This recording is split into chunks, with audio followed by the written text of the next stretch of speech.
Green Bay area. They now use another team, Ashwaubenon, or... Ashwaubenon? They call it by a different name here. What do they call the thing? Cyclones. Oh, they don't have it down here, but it's a suburb of Green Bay. Watch these pucks. Hey, you guys, watch these pucks. Could get hit in the head. Get the goalie, Mike. Especially when they shoot from the other side. Yeah. We could get it way up here? Oh, yeah. They'll knock you up, too. You can get a good stinger up here. Especially when they come down from that side and the goalie slants his stick this way. Okay. You better hope we don't get no flying pucks around here. And don't try to catch it. Just get the hell out of the way. Right. Absolutely. See right here. If he turns that stick on us, he can angle it right up this way. See that? There.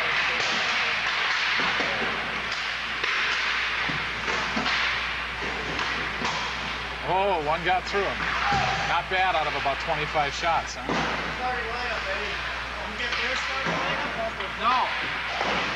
You gotta get it. Okay. Our starting lineup.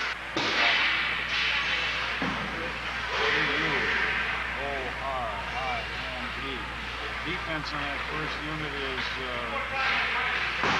Scott Vanderboom. Mark Schneider. They pay for their gas when they go on the road. That's a lot of money. If they can make enough money off of this. Are we giving them? You're rolling again. We're rolling. Let's go. Okay.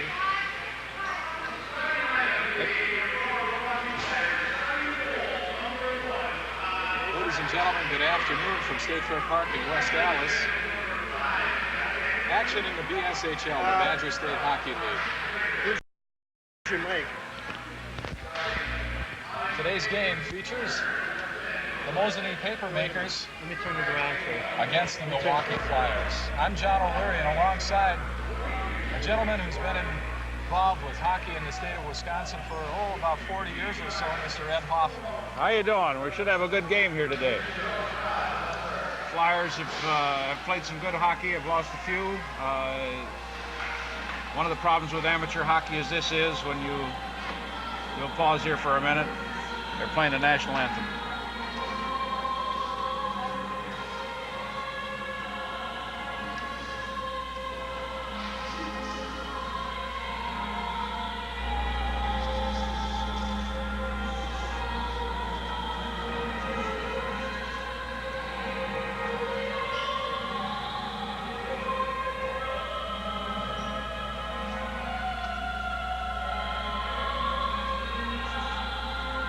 As they finish playing God Bless America, just to give an idea, this is amateur hockey.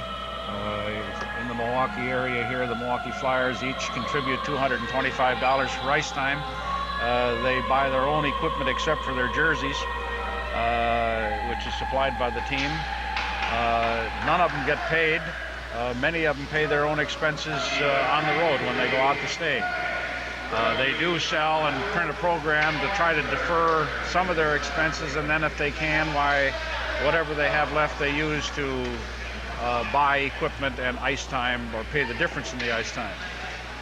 One of the nice things about the Milwaukee Flyers this year is that they've built up enough capital that they've run buses to some of their events in the northern part of the state, which is an important thing, because back in the 50s at one time, there was an accident by a couple of cars out of Madison going to play in Janesville, and one or two of the young men were hurt or killed.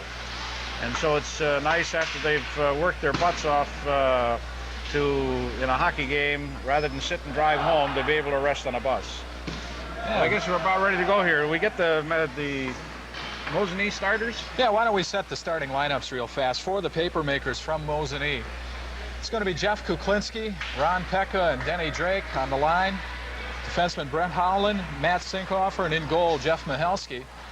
And the starting lineup for the Flyers from Milwaukee: Greg Bramer, Bill Whitsett, and Greg Vornin on the line. Scott Vanderboom and Mark Schneider, the defenseman, and Todd Larson in goal. Looks like we're all set to go. There's the face-off, and we're off and running.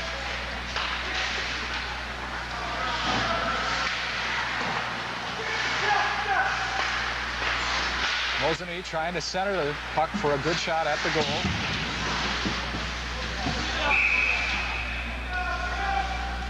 Mosinee probably is at a little disadvantage as they played a game last night in Kenosha and won 7-3.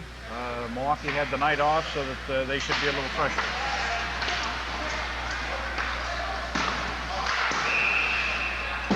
Oh, we got an offsides here. One of the mysteries of hockey, I guess, to everybody that watches the games, is they can't understand it. The puck must enter over the blue line into your offensive zone prior to any other player. I guess I could really reckon it to football where no man moves until the ball is snapped. And then they can move forward. The same is true here. Until the puck crosses the blue line, no other man can go in. We're back in action here. There's a shot and a goal. Number 9 for Mosinee. That's Terry Zemansky. A nice pass there. They put the defensive or the wing in the backside of the goal behind the goalie. A defensive man for Milwaukee failed to pick him up, so he was wide open. They fed the pass right across the goal, and it all happens quickly. The goalie could have stopped it and pushed it back out. He didn't. The defensive man wasn't there to cover it, and the result is 1-0. Well, the action is always fast and furious in hockey. I don't care what level.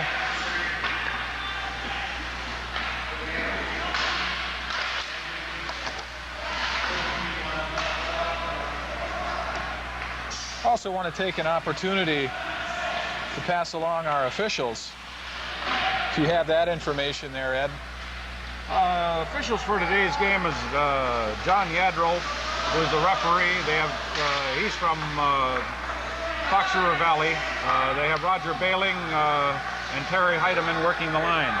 These officials are not contracted by the home club. These officials are contracted by the league and are assigned to work in various areas, and so there is no, as the old saying used to be, homers. Oh, very good. And of course the red armbands on Mr. Yadro indicate that he is the referee. Now Milwaukee on the attack with a shot towards the goal. It was blocked. And now we're back coming down the other direction. Mosinee advances the puck into the attacking zone. Some good checking against the boards.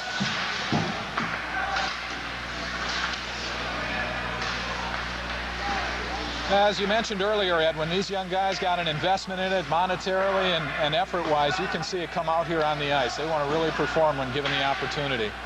Well, it's a challenge for all of them. It's something that they have that they love to do. However, there's a great element of risk.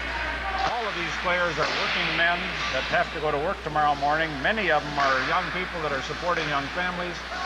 And so it behooves them to take care of themselves and to be in shape, and yet they want to play this game. That shot by Mosinee just wide of the goal.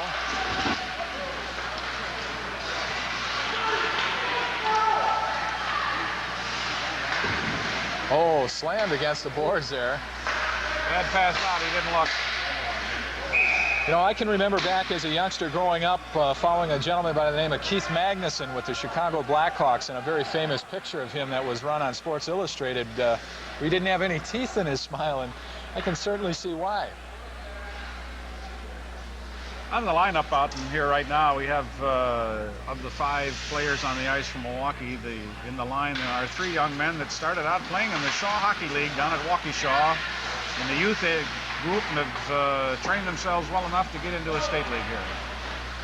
Oh, that's fantastic. It's the only way to go, whether it be hockey, bowling, baseball. You start these kids off the right way on the right foot with some good training and let them take it from there.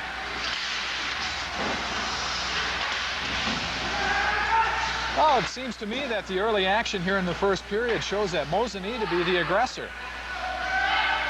Well, they definitely have the puck on our end of the ice more than Milwaukee does.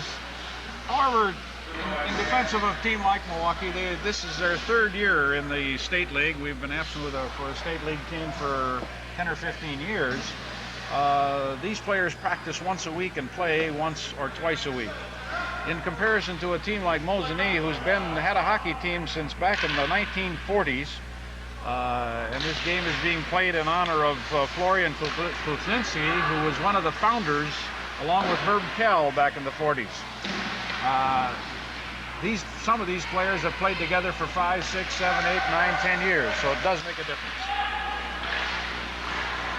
And speaking of Mr. Kuklinski, we're glad to point out that a couple of his sons play for this Mosinee Papermaker team.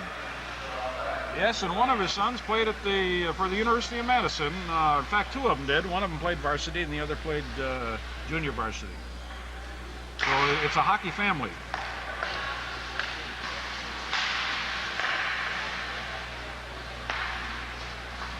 Okay, again, we come on with Mosinee getting the puck down into the Milwaukee end, but it's recovered nicely by the Flyers. Ricocheted along the boards. Nice job of dodging by one of the officials.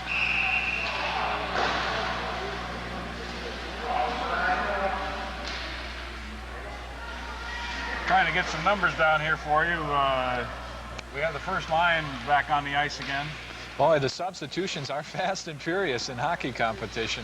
People might be interested. These games are played here at State Fair and Wilson Park when they're home, and they are free to the general public. You can come out here and bring your kids and the family. When we talk about amateurs on the Milwaukee hockey team here, Whitsitt played for North Dakota and was on the NCAA championship team out in Providence. There's a young man out here, Bramer, who played for Michigan Tech. And I'm sure that, as I mentioned, one of the boys from Wausau played for Wisconsin. So there's some good, talented hockey. Okay, now Milwaukee trying to chase down that puck. 1-0 is the score with the visiting Mosinee Papermakers out in front. Now Milwaukee trying to take that puck and advance it into the other end. Stolen away by Mosinee. Oh, there's some rough action right in front of our camera.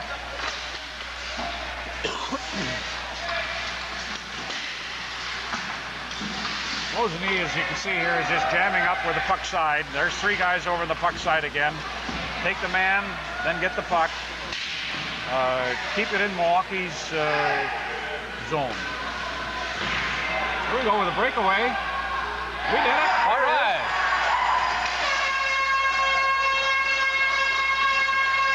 I didn't get his number, but I think it's Morawski that scored that goal. When he turns around, we'll make sure. Okay. Yes, it is Morawski. Joe Morawski. Joe Morawski started playing hockey down at Wilson Park when he was 5 or 6 years old. He's from Milwaukee, and as I say, one of the young men who was trained here and has turned out to be a good hockey player. Well, the score is even now at 1 apiece.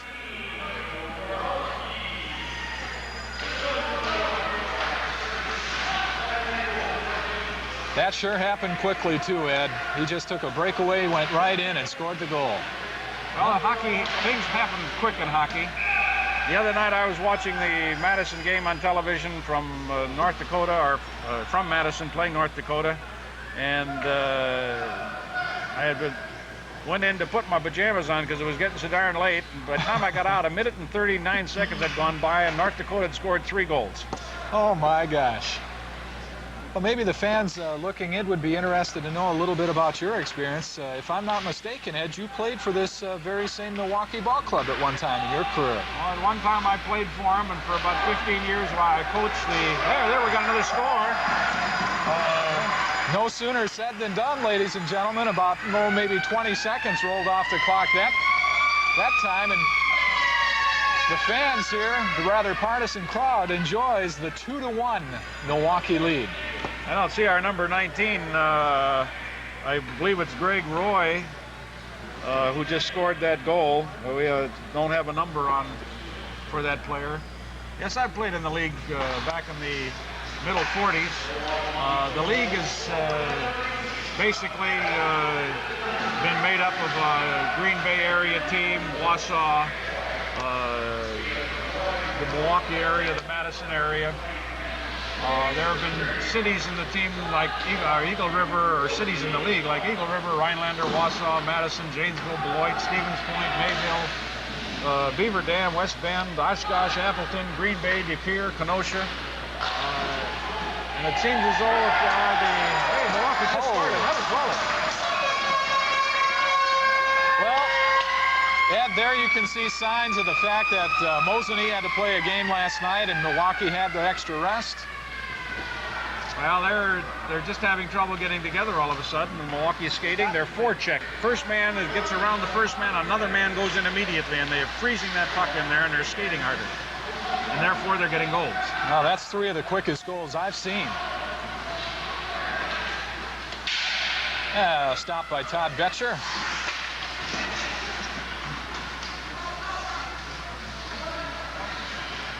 Oh, Todd Larson make that. I'm sorry there. Todd has the puck again. The action slows down for a moment. This hockey game is brought to you on MATA, the Milwaukee Access Telecommunications Authority, channels 14 and 46. MATA. The league, incidentally, has always been made up entirely of amateurs. There have been no salaries that I know of. Some expenses are paid now and then, depending if the club can afford it or they buy sticks. But one of the great things, and we can say this for not only the Milwaukee area, but the entire state, is that there have been older men who have given of their time to develop young people to enjoy this type of sport. Well, I'm real excited about it too, Ed, because I have got a feeling that in the next few years, the state of Wisconsin and Milwaukee might just be blessed with a professional hockey team. With the building of the new Bradley Center, the interest of Lloyd Pettit and his family, I've noticed a surge in the interest in the sport of hockey around the area, and I'm just excited about it. I hope it comes into fruition.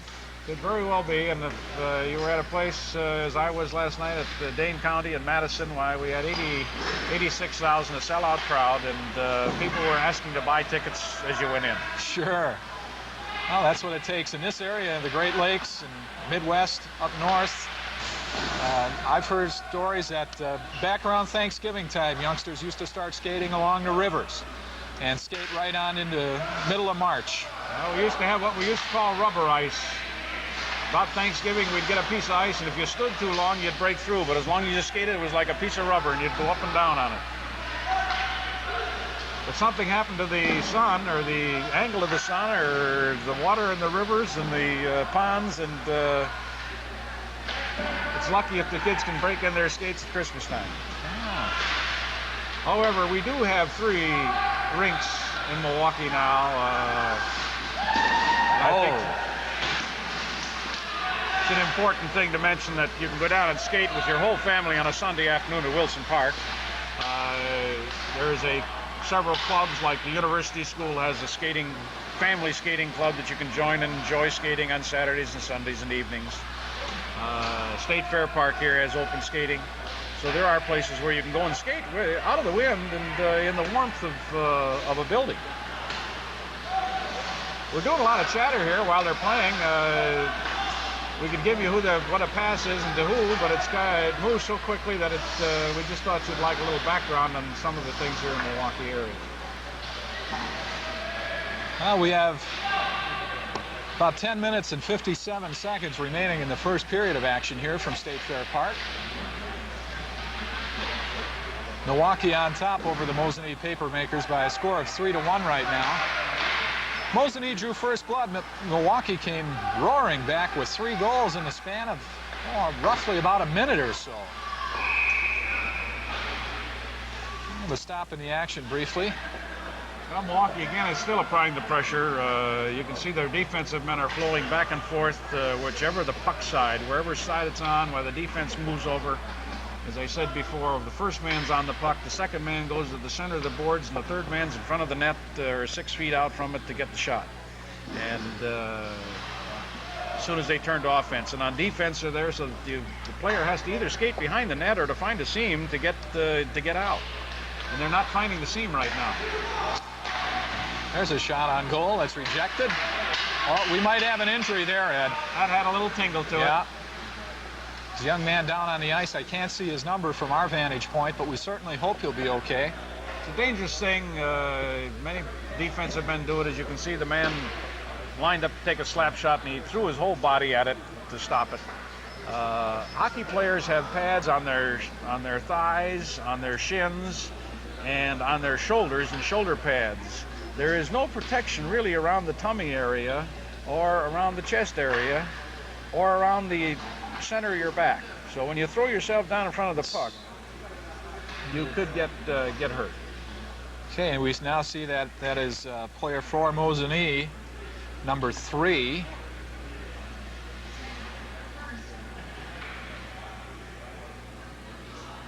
Yeah, we don't have a 3 listed. Their original thing schedule here said that it was Russ Ganser. Well, we kind of hate to speculate when we're not absolutely sure. It looks to me like that might be Matt Singoffer now, one of the defensemen for Mosinee. Okay, that's... We certainly hope that Matt is going to be okay. He gets a nice round of applause from the fans here. Quite obviously, it appears as though he got the shot just above his foot or in his foot. They sting because he got a tight skate on, while a little walking around, a little loosening up, and he'll still play. Tomorrow morning, he'll know it was there, though. I understand one of the players last night got a chipped kneecap.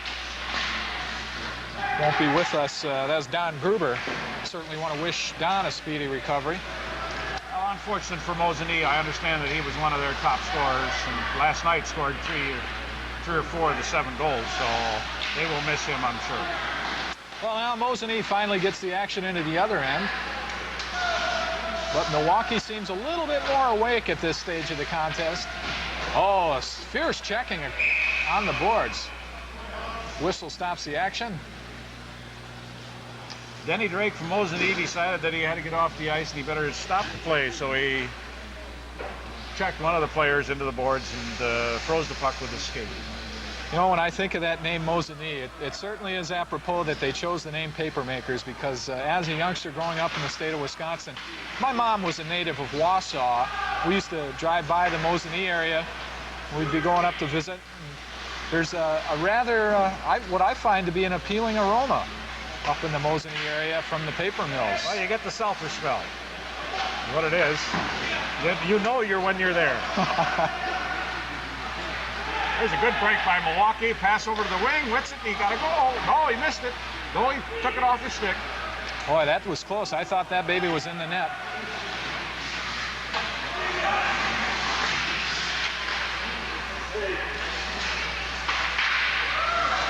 Puck moves quickly, folks. These hockey players use their feet. They use their stick. They use every part of their body to move that puck. As you can see, there was one that... centered right in front of the Milwaukee zone. A shot wide. Notice the player centered that off his skate. Might be interested. The only time the play can be stopped in hockey by touching the puck or holding it is his goalie. And while he's in his little creases, they call it his little box, he can freeze the puck. Any other time, it'd be given a 2-minute penalty for delay a game. You must keep the puck moving. And the Milwaukee goalie again is number 1, Todd Larson. Talked to Todd just before the game got underway. He's battling bronchitis here today,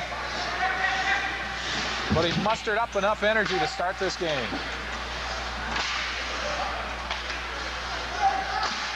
We have the second unit back on here. We have a young man by the name of Reppens and playing defense, and Ebbing playing defense. We have Joe Morawski out there at one of the wings, or one of the linemen. Along with John Sterney, who is also a product of our Shaw people, and number 7, Mark Kearney. All 3 of those young men have played together since they were in young people in grade school and in high school. We'll have an offsides call again here, Ed. Excuse me. Many times in hockey, people think that fights are going to break out, and they see players raise their arm. Hockey is such a fast game. And an elbow flicked across the back of your neck, or a hip thrown into your body, you're not really aware of the fact that the momentum is there, and you got in the way as well as he coming. And when you take just a couple seconds to think about it, while you both drop your gloves and you go back out to play. It's unfortunately sometimes why I shouldn't say drop your gloves. You drop your hands and you play. You realize that because you know hockey, you know that you're going to be hit and you're going to do some hitting. Nice break, nice center pass. Oh. There it is. Yes, and another goal. Milwaukee beginning to take charge of this contest now. That comes at 9:31 remaining in the first period. A nice pass by Kearney into Morawski in front of the net. He took a shot. The rebound came out. The defenseman saw it. He had a good chance at it. He moved right in, and you could see it was there. He had the corner of the cage, and he took the upper right-hand corner and put it in there.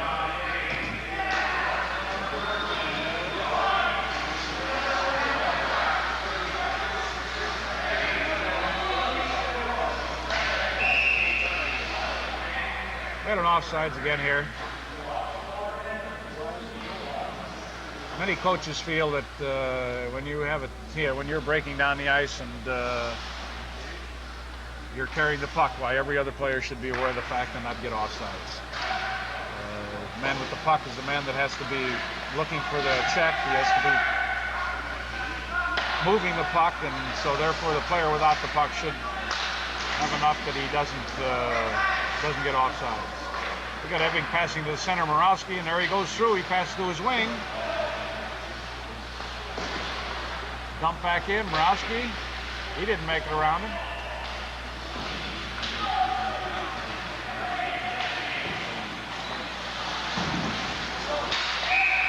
We must have a Milwaukee penalty out here because we only have 4 men on the ice. We must have missed something here. Or did they just forget to put the 5th man out? Let's take a look here as they have some substitutions. We're going back with the first line. Bramer's out there.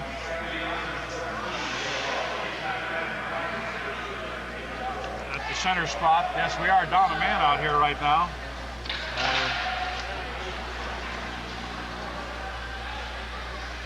They got Greg Tashida back here at defense along with Scott Vanderboom to break it up. They will stall. Oh, they got a second penalty. We're actually 5-on-3 right now. 4-on-3. Mosinee drew a penalty also. There must have been a match penalty. Unfortunately, from our viewing point here, we can't see the time clock for penalties. Yeah, it certainly gives Mosinee an opportunity to get back in the game with the power play situation.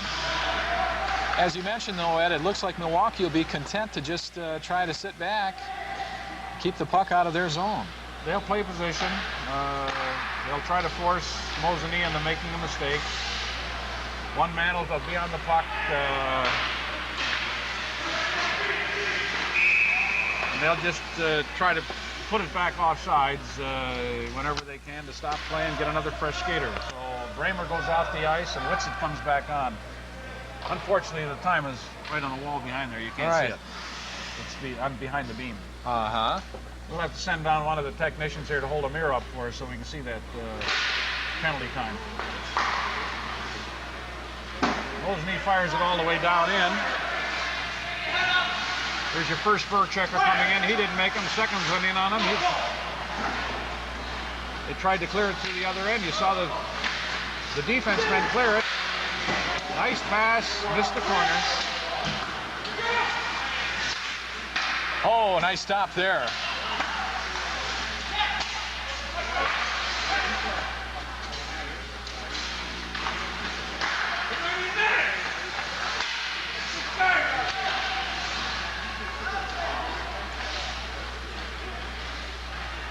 There they go. Well, Milwaukee's held it off. For one of the penalties, we're now 5-on-4. You can get down to 3 players, and then they just stack them up in the penalty box. You always have to have 3 players on the ice. Milwaukee just ices that puck, although we should have a whistle on this. No, our penalty hasn't expired. I thought it had expired.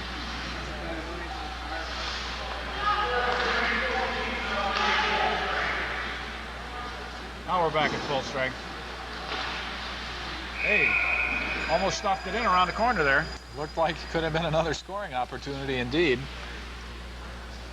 This is difficult for anybody viewing the program. We're sitting at the end of the rink, shooting all the way down, and Mosinee is on the far side of the rink, so we're about 180 feet away from the goal down there. Of course, Mosinee is clad in the rather passionate purple, and the Milwaukee team in the flame orange.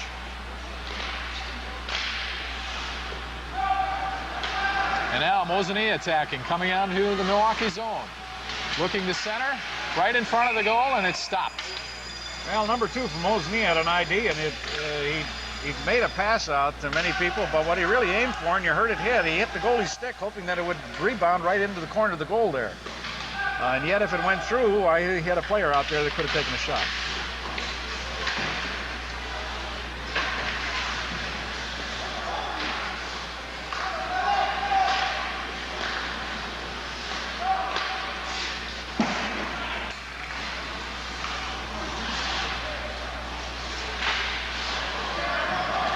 Now Milwaukee has a chance to go on to the attack.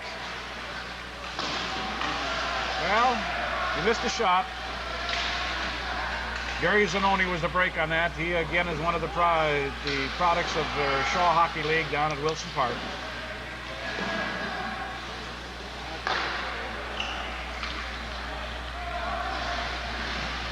There's a lot of beauty in the teamwork that's employed in the game of hockey. I know even myself, as I've come to know a little bit more about the sports, I was never so aware of the sophisticated passing and networking, teamwork. There's drop passing, there's what they call head manning the puck to keep the puck up and the man that's in front of you.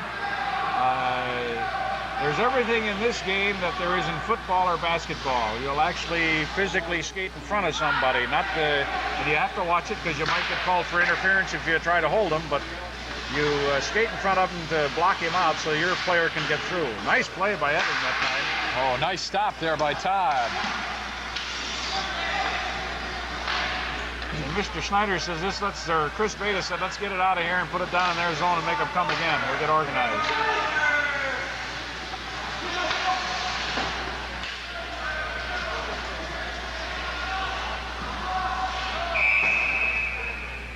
Icing the puck.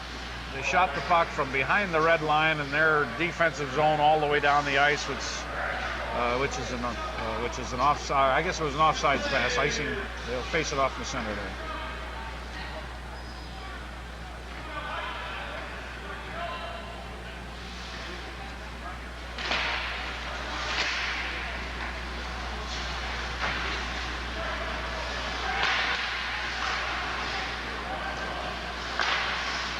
Puck's out of play that time.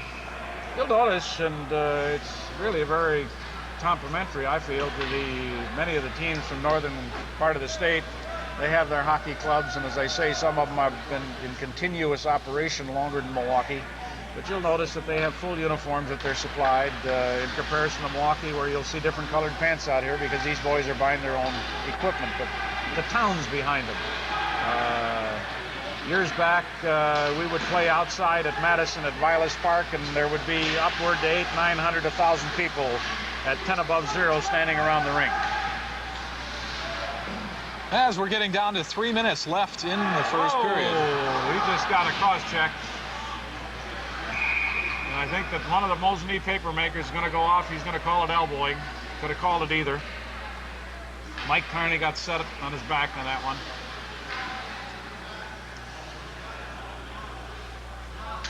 Years ago here in the Milwaukee area, we did have a high school hockey league, and somebody was asking me about it before this game, and I told them that we played hockey not with hockey gloves on, but with mittens with liners, because we were playing most of our games in zero or freezing weather. So you thought more of keeping warm than you did of protection. A little later on in this broadcast, I'd like you to share that story we were discussing earlier about when Pianono had a team and what the conditions were down there. All right. Hey, Milwaukee just scored again. One of the problems that we're having here tonight, or this afternoon at State Fair for the Mosinee Papermakers, is that they're not covering the center man in front of their net. If you drew a line from the one post of the goal out to the face-off circle on either side, and then across, this is a defensive man's territory, and one man has to be in there at all times. The wings have to come back and cover the corners, and Mosinee's defensive men are being pulled out and leaving somebody open in the front end in front of that net. So in other words, what you're saying, Ed, is that the goalie is not solely responsible. He needs a little help out there. He's got to have help. In a league such as this, any time that a man is within 8 feet of the cage and gets a shot, you should have a goal.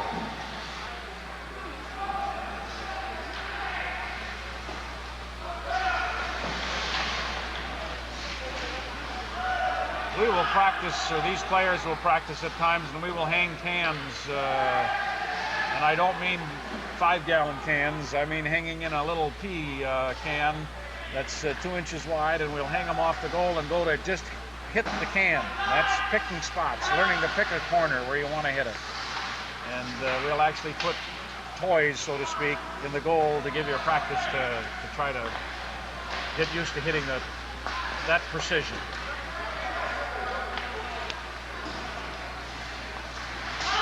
I'd like to take a moment to highlight the head coach of the Milwaukee Flyers, Ron Devil. I believe that's pronounced Duvall. Oh, Ron Duvall, sure.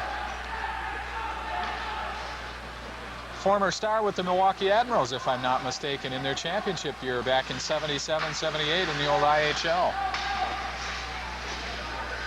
Eastern Canada, again, your hat has to go off and your hand out to a person like this who just as interested in the game as interest in young people enjoying brings him out here. Got a face-off in the Milwaukee zone.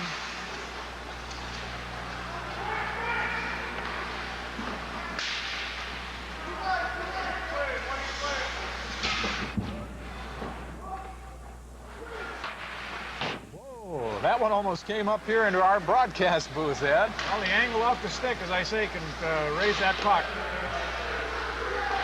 Nice pass to the wing. Oh, the goalie got it with his stick.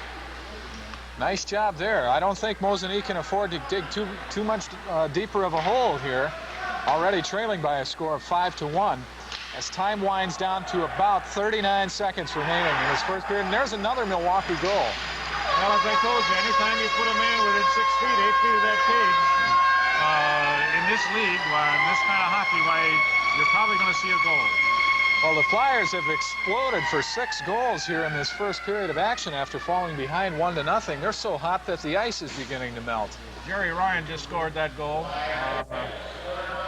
He's out on the ice with Gary Zanoni and can't see the man on the other side there, his number.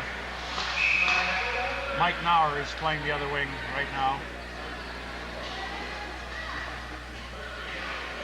There again is something that when you're watching the game of hockey, when they face off, as they call it, and the center is there, the center will tell his wings what he wants to do. He may draw the puck back and try to bring it back to the defense. He may feed the left or right side. He may just put it between the legs of the man he's facing off with and have his wings crisscross, or one of them come and pick it up. But it isn't just that they're slapping at it. It sounds like it and looks sometimes, but it isn't. They have an idea about what they want to do with it. Somewhat similar to the jump ball in basketball. Yep.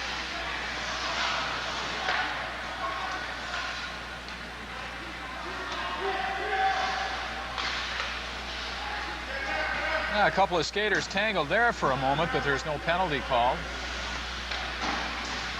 Once again, down in the Milwaukee zone. There we got a bro. Thought we had a breakaway going. Well, the buzzer sounded just at the wrong time, probably, or Milwaukee may have been able to add to that lead. At the end of one period, the score is Milwaukee 6 and Mosinee 1. You'll notice that... Okay, second period action starting right now as the Mosinee Papermakers battle the Milwaukee Flyers here in BSHL action. The Badger State Hockey League. John O'Leary along with my good friend and color man, Mr. Ed Hoffman. Well, they've had a little change here. Here's as though Bramer, who was playing on this first line, got checked. No, I see we're down a man. That's why Bramer's out. We're still 4-on-5 here, folks. Because of a penalty. First line is out there. And we unfortunately can't see that penalty, how much time there is. Again, I think it's important that we mention that some of these young men on the Mosinee Papermaker team have probably played together for 5, 6, 7, 8 years. And their peers that might be out there at 35, 40 years old are trying to keep the sport going for their hometown.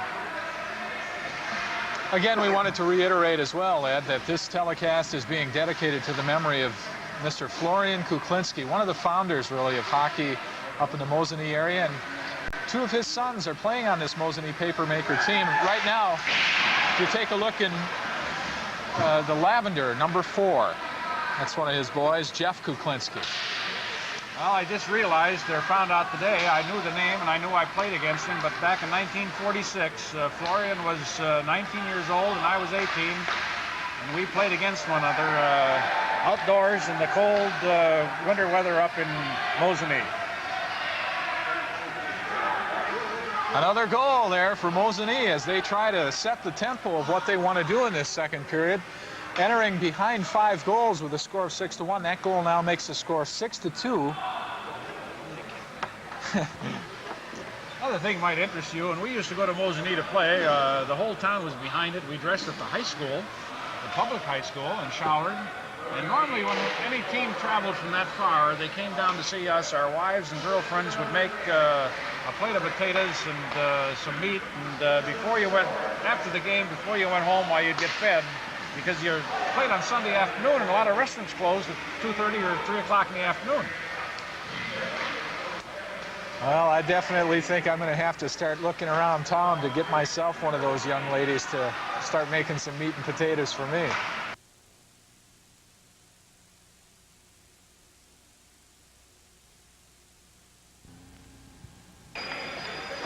The Mosinee Papermakers are taking a lot of time in setting up their offense. Milwaukee will set up what they call a box defense, and Mosinee will pass around and try to break through that box.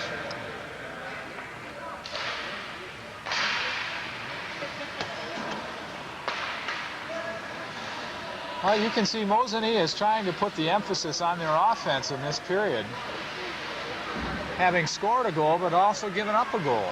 So that 5-goal margin still remains.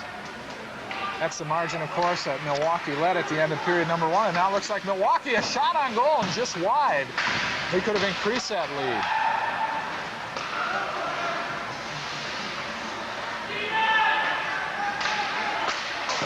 Another shot on goal that just barely slips by the net. That was Mr. Whitsitt from North Dakota.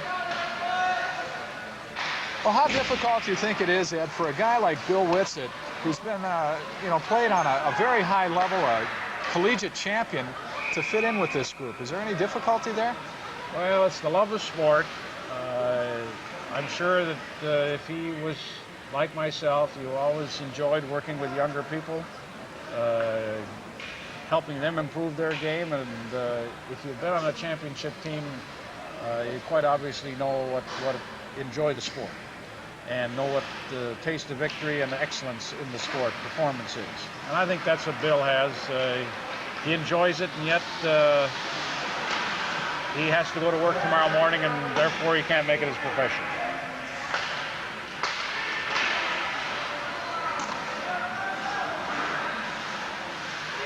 I guess you can't even take an amateur ball player if he goes out to the Brewer Stadium and shortstop goes for the ball. He's still at probably the age of 30 or 40 or 45 has a dream of when he would have probably got that ball. Oh, sure. Well, of course, the Flyers are one of the leading teams in this league. They have an 8 wins and 3 loss record with a tie.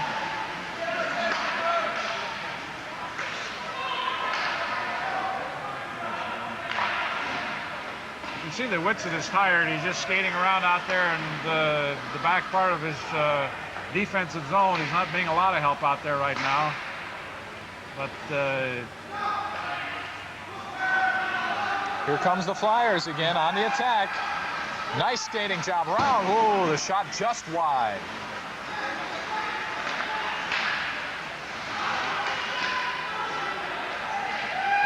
Of course, Ed, you've coached some hockey at different levels. Should have been a penalty out there. You notice the Mosinee man lost his stick. The Milwaukee man hit it away from him, and he should have got an interference penalty for that. I guess the ref didn't see it.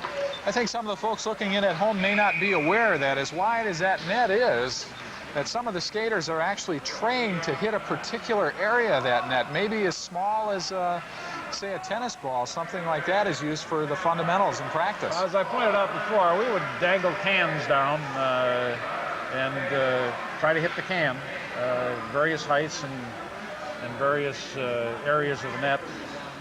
If you watch a team workout, you'll see that the fellow will pile up 12 or 14 pucks and try to just hit one particular spot as fast as he can with the 14 pucks.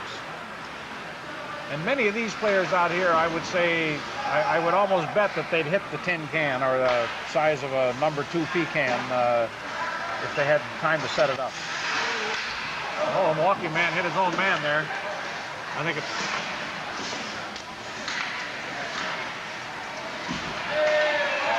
Nice pass. Can't get loose. There's some shoving out front. But they're smiling at one another and saying hello. Well, our camera zooming in on that action. Mike Nauer and Brent Holland from Mosinee were having a few words. Their horns weren't locked. They were just butting. Of course, it's the job of the defensive man in front of that goal to move the offensive man out of there, and he can move him out, push him out physically.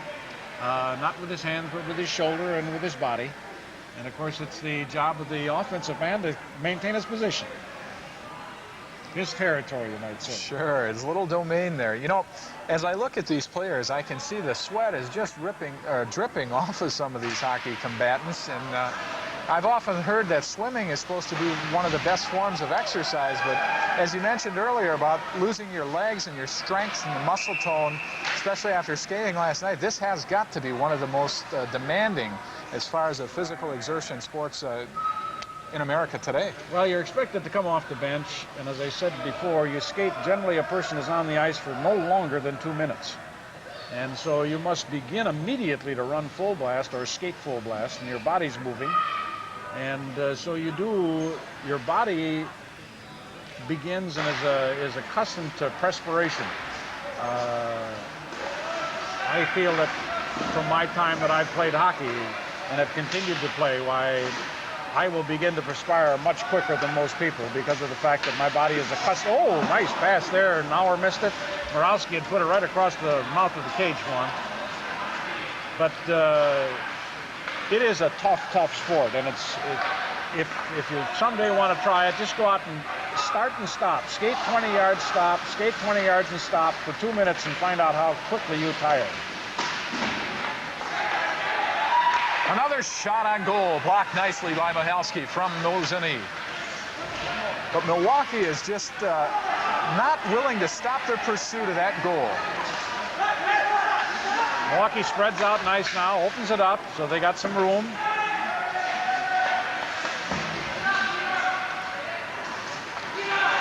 Nice skating through traffic and a shot on goal, and oh, that's in finally. They refused to give up, and finally they were rewarded for their effort. And ladies and gentlemen, that now makes the score Milwaukee Flyers 8, the Mosinee Papermakers 2. And they must have had, I'll bet you, 7 opportunities in that particular sequence. And finally, they were rewarded for their efforts. Probably the biggest error in the whole part of that defensively is that they had 5 or 6 men within 4 or 5 feet of the goal. It was really the job of a couple of those men from Mosinee to push, physically push, get the men out from around that goal, and let the goalie see the puck and work it. But they didn't react that way, and they were all swinging at the puck, and it just kept bouncing.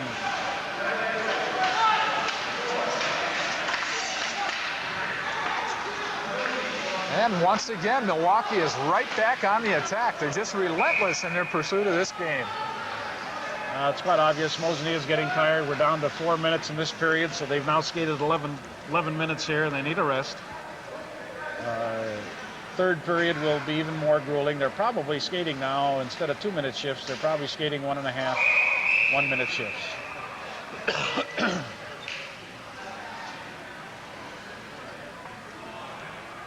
I witnessed the game, one of the NCAA playoff games a few years back at Lake Placid. Bowling Green was playing Michigan Tech, and they went into the final championship game into the third overtime, which is like finishing a second game. And the players would last about one trip down the ice and a half back, and they were getting off and on. And I point out, or bring this up, to point out the fact that it's a hard sport physically and demanding on the body, because these young collegians skate 2 hours a day, 5 or 6 days a week. And when they finally get down to the end of the season like that, you'd say, well, they should be in shape, but the body just will not take that much punishment, even when you're in shape. Wow, so you're stretching it to the real limits then, and that's when you separate a winner from a loser, in my estimation. When the conditions have gotten to the point to where you just absolutely feel you cannot go any further, and you're just running on soul, so to speak. Milwaukee bringing their first line back on. Whitsitt at center, Bramer at one wing, and I believe it's Carney, number 22, is at that other wing. Greg Mornan. Well, many of the folks may not be aware that this facility exists right here at West Allis, Wisconsin, at the State Fair Park. Many, many years they've been playing hockey here.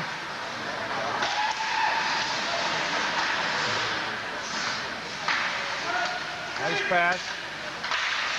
There's another goal.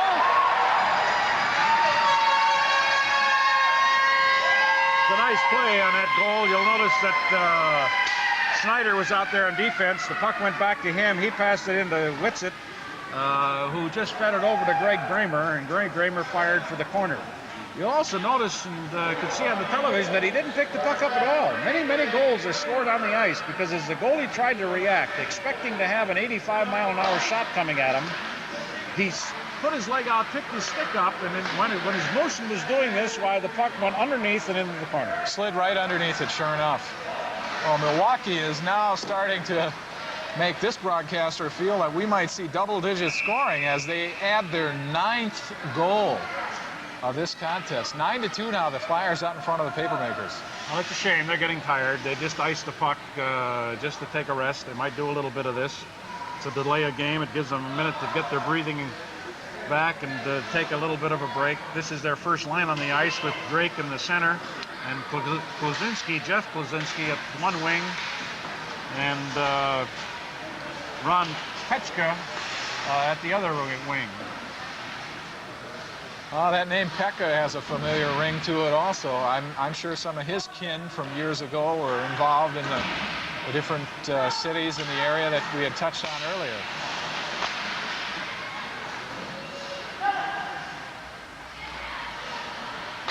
Here again, notice Milwaukee's got it spread out. They're not bunching up, so they're making Mosinee skate harder and harder all the time.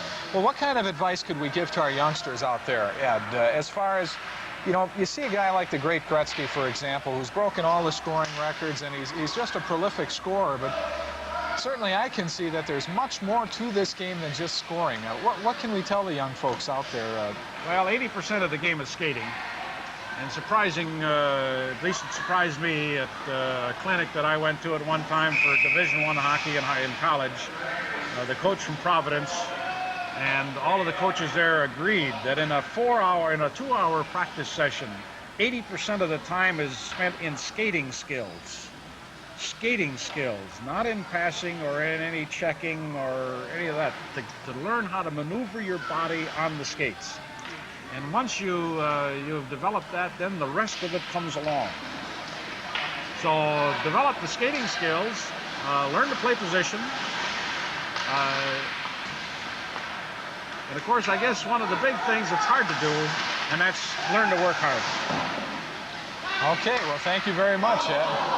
Oh, we just missed a tip in there. So, youngsters, there you have it. Dedication, commitment, and emphasis on the skating skills. It isn't all just playing. Most of the people, and I was that way when I was a younger fella, you wanted to scrimmage all the time. Zanoni, oh, he went around him, but he got caught.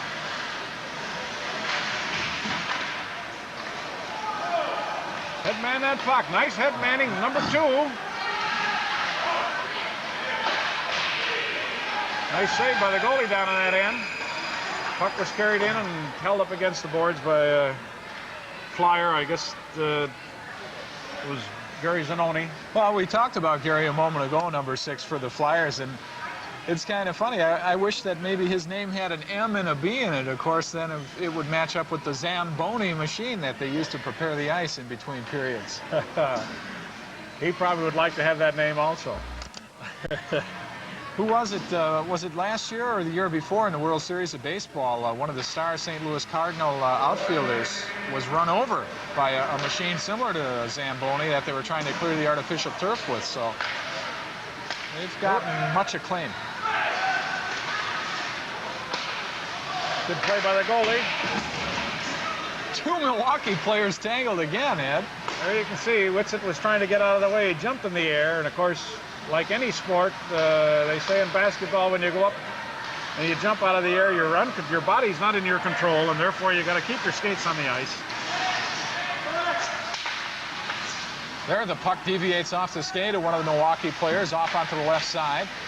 You'll notice that he didn't try to shoot that puck at all. He just let it rebound and tried to angle it off as though his stick was the side of the pool table. Now, yeah, definitely, I thought there was he got the puck. Well, that's the secret to it then. The defensive man made a check with his stick. Nice save that time of the Mosinee goalie. And that ends the second period of action with the Milwaukee Flyers leading the Mosinee Papermakers by a score of 9-2. We'll be back on MATA. The officials call that penalty. As you know, last year in the playoffs up in Providence, one of the players was cross-checked early on. I think it was one of the first games of the series for Harvard. Yep. And he had to sit out the entire series, and there was not even a penalty call.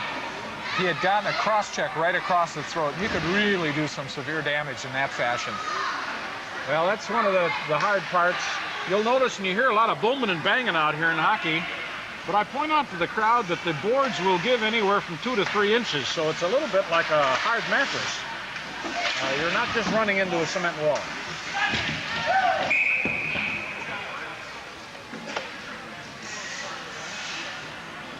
The other thing about hockey, and young people, you say, what can you say to them? If you are always moving and you get hit, you are not going to get hurt. When you're standing still and somebody hits you, that's when you get hurt. But if you're speeding up your speed, slowing down your speed, being deceptive, and working all the time, it's less likely that you will suffer an injury. Got a face-off here in front of They changed players now after that little incident.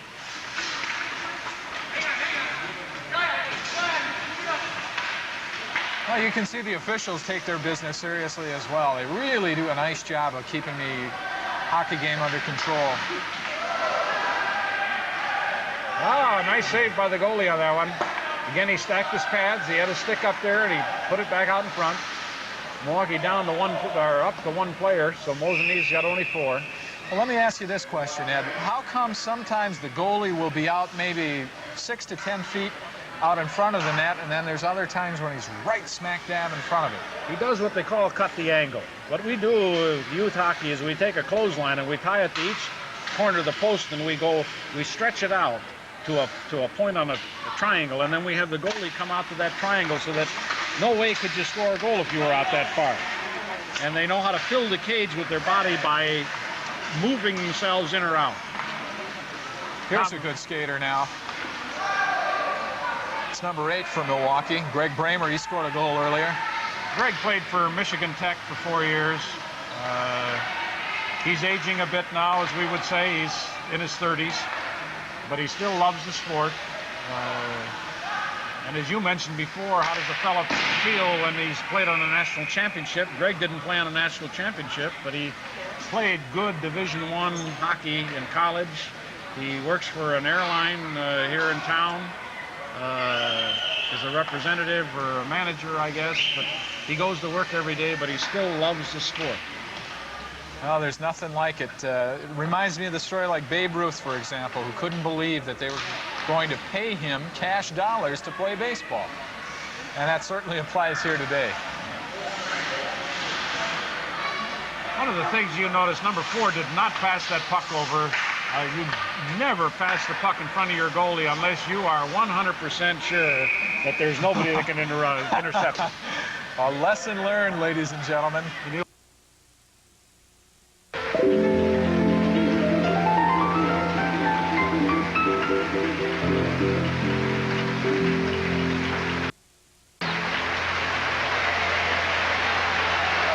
Who couldn't believe that they were going to pay him cash dollars to play baseball. And that certainly applies here today. One of the things you notice, number 4 did not pass that puck over. You never pass the puck in front of your goalie unless you are 100% sure that there's nobody that can intercept it. A lesson learned, ladies and gentlemen. And you'll notice number 4, as he was going to pass it across, realized that it wasn't 100%, turned around, made a turn, and then came back, and then passed across when it was open. Sure.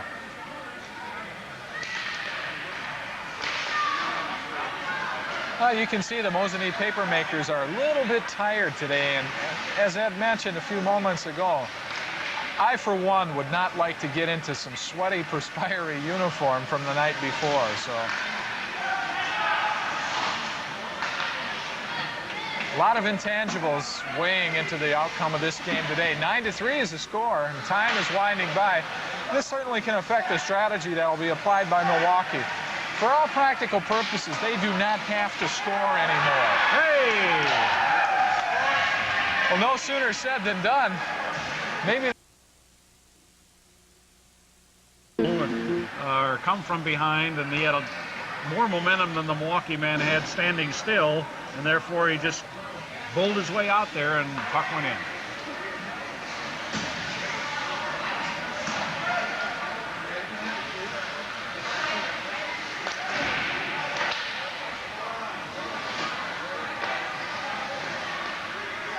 Okay, Milwaukee resumes control. Nice passing. They're spread out. Mosinee's got a nice defense set up. They're covering as well as they can for all their full staff again now.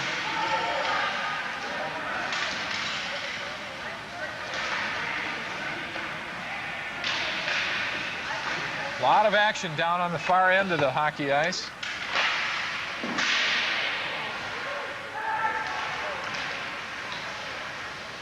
Banging around down on the boards.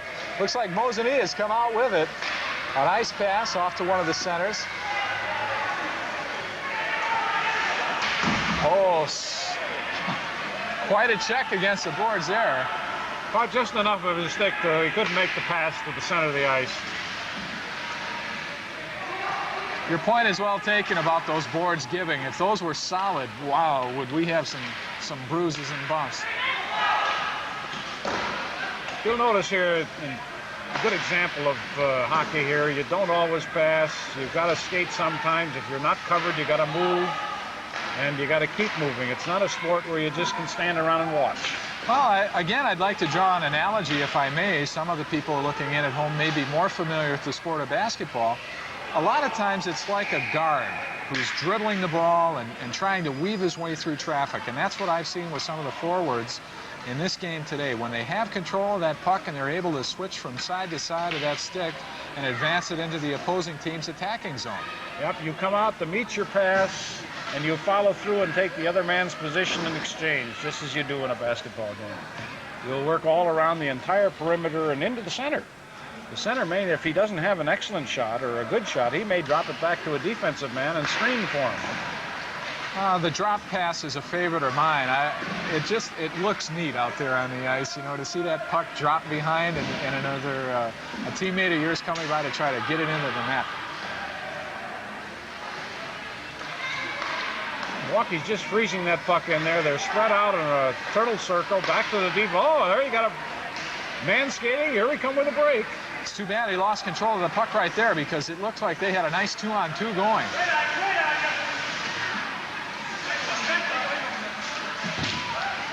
You know, that's something I just noticed. These Milwaukee Flyers do a lot of communicating with one another. They seem to be able to voice out in a rather a boisterous fashion exactly what they'd like done. You must talk. Let your man know. You heard them all. I'm surprised you picked it up. I thought about it as he said it. The defensive man had his back to the... There's a shot wide of the goal. Defensive man had his back to that person, and his other player called over to him. He said, man on you, man on you. And all he did was flip it back to him, because he knew he was open. And even though you have the mouth guard in your mouth, well, you've got to be telling people where you are and where you want to go. Uh-oh, now look out for this action here. A one-on-one, and he's shot, and a nice block. Beautiful defense there by behind the Milwaukee goalie. That's Andy Sharon.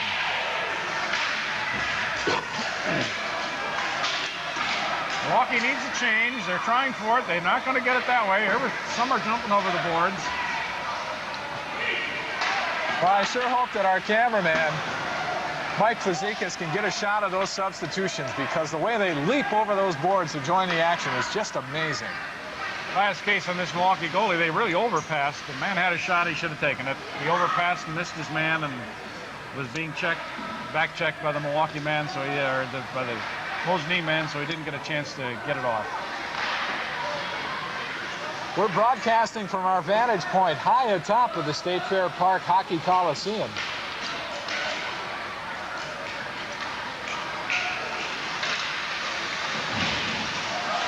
I really got to give credit to this Mosinee Papermaker team, Ed. Under certain conditions, you'd think a team down 5 or 6 goals might just fold up their tents and go home, but they're maintaining the intensity. Well, I point out to you, as happened in Dane County last night, the North Dakota hockey team scored 3 goals in 1 minute and 39 seconds. So Mosinee's only down 5 goals here, so they can actually win this game yet. A lot of time left. Tell me a little bit more about the officials, if you would, please. I noticed by the emblem on their jersey that it says IHL. Are these guys that normally would work in the International Hockey League and also are gaining some... Some do. They're actually linesmen in the International Hockey League. Each one of these officials must take an examination.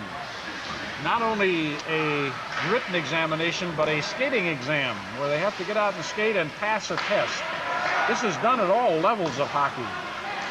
To referee youth hockey, to referee high school hockey, to referee college hockey, amateur hockey as this is, and pro hockey. You have to take tests on ice and off ice to become a referee. Well, even the sticks are flying around now. Oh, man got hit off. Blind side, didn't see it coming. He's up and off the ice, so he's going to be okay. He had the wind knocked out of him, quite obviously. He was blindsided. The 2 men came together. One of the people just asked here before, just now, about the referees. The referees wear shin pads and undergarment equipment. Not quite as heavy as the players wear, but they do as far as below their waist. Above their waist, they have no equipment on. And they have bare hands if they got to stop a puck. Well, even as we broadcast this game, I hold a puck in my hand, and you talk about 85, 90 miles an hour hitting you in the shin could leave a pretty big welt. So I know if I were out on the ice, I definitely would have some type of protection.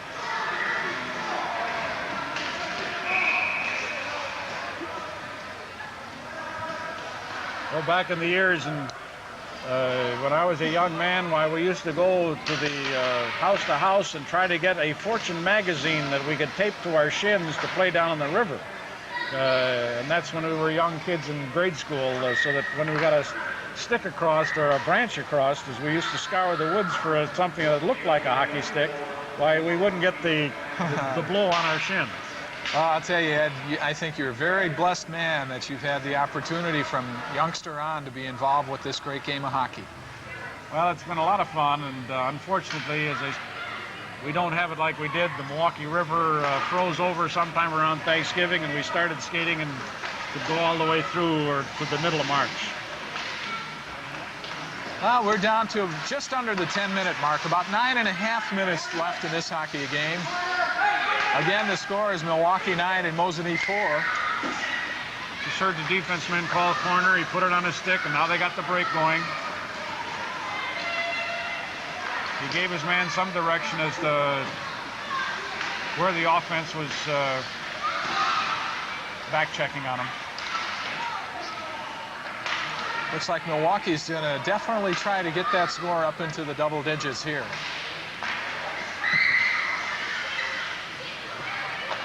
Well, they got caught. Oh, too hard a pass. He didn't reach out and stop it.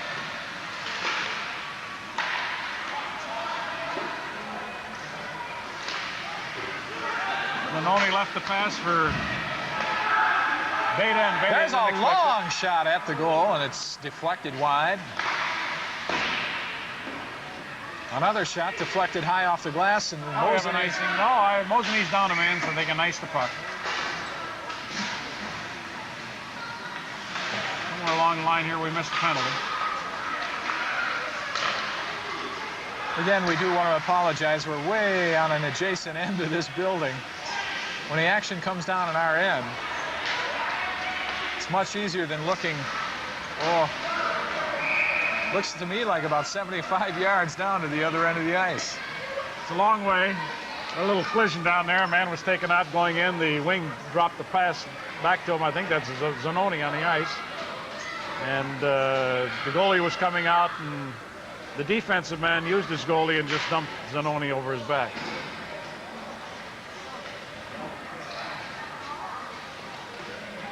It's surprising how many things we have here in the city of Milwaukee. Just to take a minute other than hockey, when I talk about the Milwaukee River and skating on the Milwaukee River from Thanksgiving until in the March season, why many of our Milwaukee County parks have toboggan slides and sled slides and skating rinks and outdoor lagoons. There's ski trails, there's bikes in the summertime, there's bicycling, there's fishing in some of the ponds for the young people. Just a whole world of things that we can do for enjoyment in our lovely city. Well, I can back you up 100% on that, Ed Hoffman, because just last year I had an opportunity in my full-time career to transfer out to California. And I had been there when I was in the Navy and had looked forward to it, but when push came to shove, I decided to stay home in this area where I'd been born and raised. And granted, it gets a little cold from time to time, but the changing seasons, and hopefully I don't have to deal with the threat of earthquakes and the state of Wisconsin just dropping off into nowhere. The worst thing that can happen is a bad case of sunburn, or maybe frosted toes if you're skiing. Ah, yes, indeed. I can remember those days. I grew up across the street from an expressway off-ramp, and when we'd get a heavy snowfall, boy, the sledding, and we'd go head over heels, almost right down to where we almost fell into the off-ramp lane a couple of times. Well, you can imagine the thousands of young men that are experiencing fun and fellowship, and women in this day and age, in baseball and basketball and hockey and bowling and horseshoes and boating and what have you around this county. We're blessed with a good place to live. Nice save by their goalie. Gonna freeze the puck down there. You see the Mosinee team is getting a little more tired. We've got about 5. What do we got down there? The lights are out on it. About 4 minutes left in this game, and they're getting awful tired, so they're freezing the puck more often to get a break and take a rest. I kind of wish, Ed, in a way that we had an opportunity to maybe do some profiles on a couple of these players, because as you mentioned earlier in this game, these guys maybe are working full-time, have a new wife and family. You know how it is when you got toddlers at home. You never know when they're going to come down. He gave it back to him. Whoa! There goes Morawski for his hat trick. Can he do it, folks? Can he get it? No, he was denied. Just to complete the thought, though, these are human beings just like you and I that have other things going on in their lives besides this, but this is their recreation. They have a real, genuine love for this, the great game, the great sport of hockey, and they have a chance to exercise it in this fashion. And both teams, regardless of who wins or loses, have really put a lot of thought and effort behind this. I think they should both be commended. Well, they're enjoying it, and they thank you for their appreciation of what they're showing out here. But on the other hand, as I say, they're enjoying it, and it's part of their life.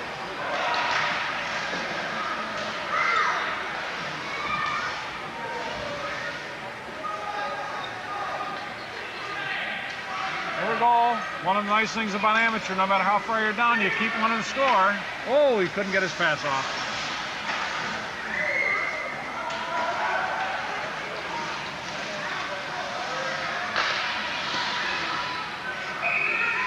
It's just another good example of the kind of programming that can be brought to you on the Milwaukee Access Telecommunications Authority, channels 14 and 46 in Milwaukee. So I'd like to encourage everybody in the Milwaukee area to put on their thinking caps.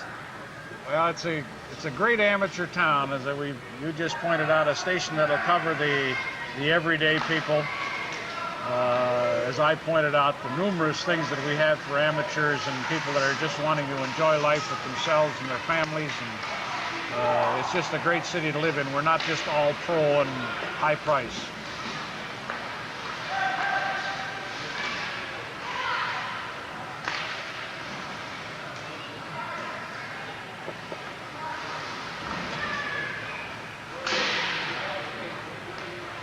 See, one of our cameramen was nodding in agreement with that, Chris Fazekas. Hey, there you got one. Well, finally. Nice pass out front. Nobody covering. We had mentioned it a couple of times earlier. Greg Vernon. 10-4 now to score. Just over 4 minutes remaining in this affair.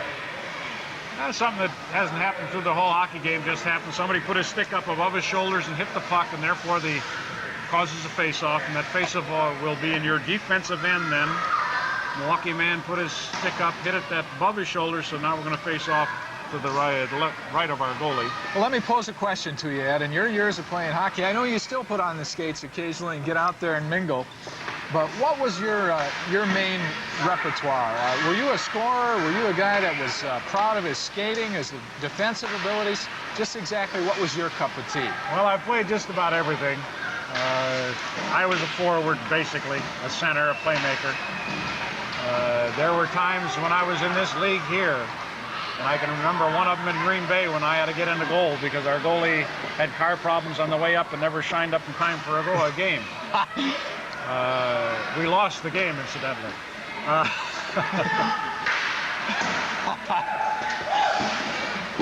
But in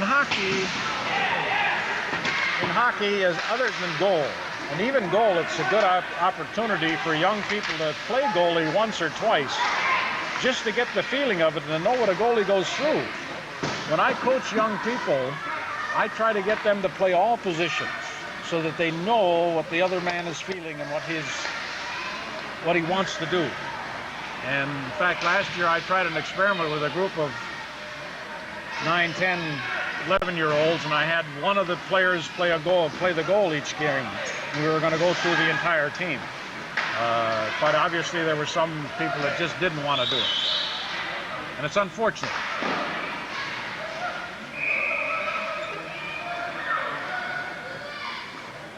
In order to appreciate the whole game, like anything else, you have to know about what's happening in all aspects. And to do that, if you can play at each position, it can help. Well, I'd be surprised. I bet you there's a lot of people, though, that would, if they could pick, want to play goalie. I know myself in any sport. In baseball, I wanted to be the shortstop. In football, I wanted to be the quarterback. And in hockey, I'd want to be the goalie, regardless of my talent or ability at the position. Well, in our Walkie Shop program, we have a young lady that's playing. My coach, she's, I believe, 12 years old now, and her desire now is goalie. And she's playing a pretty good game in the nets.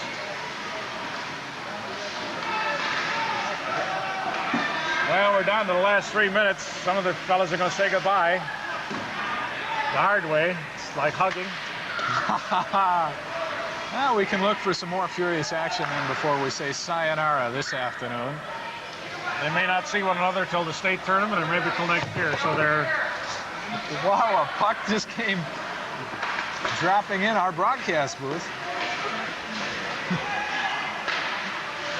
Not one from the field of play. Well, there's one that goes out of play. All I can say is I caution any fans, ladies and gentlemen, you're attending a hockey game. Beware at all times. Just like a line drive in baseball. You do not want to feel the brunt of this with your body. That's right. Well, again, as we come down to the end of this game, folks, this is being brought to you by the Independent Channel, and the game is really in memory of a gentleman who passed away last week from cancer, who played for the Mosinee Papermakers, and one of them was very instrumental in starting their team back in the 40s. Florian Kuzinski, and his 2 sons are playing out here, and we will take this back to his hometown so that there will be some memory of one of the last or a game in one of the sports that he loved a great deal. Nice stop by the goalie, all alone in front. The man tried a backhander. I think it's a beautiful thing too, Ed, for so many people to be concerned and interested in providing a contribution to the memory of this great man. Florian Kuklinski, as you mentioned, you know, he was a major reason why Mosinee even has a hockey team today. And if we can be a small part of this eulogy toward him, I think we're very, very fortunate individuals, and we want to extend our sincere best wishes to his family and those folks that remain, and hope that they have the courage and strength to live on in the kind of fashion that he would if he were with us today. Well, as I pointed out before, I played against him in 1946. He was 19, I was 18.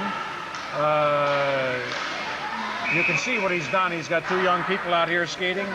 He stayed with the program all his life, not only as a player, and when he finished playing, saying, well, there's no more fun in it for me, but then got down to the hard work of it, of organizing and maintaining and grooming and each year. And the product you see out here, although the score is 10-4 today, we have to remember Mosinee played last night in Kenosha.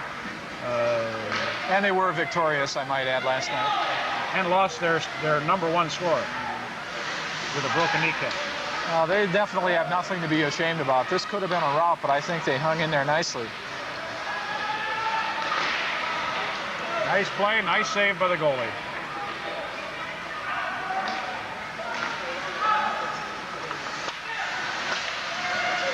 Even with only 1 minute remaining in this hockey game, the Mosinee Papermakers are still playing hard, playing tough. Well, it's amateur hockey, and tomorrow morning in the Mosinee paper, their local paper, will be a write-up of the game and who scored, and it's always nice to have your name mentioned. And I'm sure it's true here with the Milwaukee players, although we don't get the coverage in our local newspapers. They cover more of the pro sports. But each of these young men want to be recognized at the end of the season when they sit down and have a banquet and enjoy the fruits of their labor. Well, it's certainly better than having your name mentioned on the most wanted list. You're right.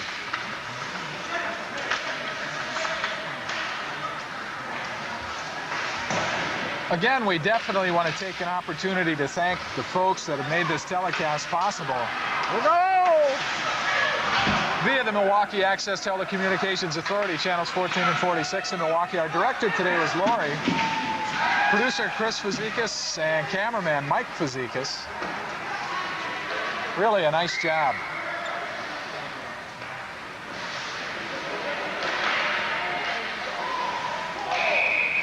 Nice outlet pass and a beautiful break. Look, there's one of the Milwaukee men. 30 seconds left and tempers are flaring. We definitely don't want to see this happen now. One of the Mosinee Papermakers. Oh, and it's one of the Kuklinski boys, no less. Got a little bit of his tempers up a little bit. Well, unfortunately, folks, Bill Witz had played for North Dakota in college. Lazinski's brother played for Madison, so there might be some feelings that have come up, and maybe he got one or the other got something up close to their ears today, and they're still carrying a little feud on the strong competition. Yeah, it looks like he's calmed down a little bit now, though. That's the important thing. Jeff Kuklinski, of course, we're referring to. You know, there's no need for anybody to get hurt. He skates off the ice now. Bill Witz, unfortunately, and this is another thing, was ejected from a game for fighting here some time ago, and in our amateur hockey league as this is, if you are ejected for fighting from any game, you must sit a game, and therefore he has sat a game before. However, he wasn't ejected from this, but they were close to having a serious discussion. Milwaukee down a man, well, both down a man. I guess it's even penalties, 4-on-4.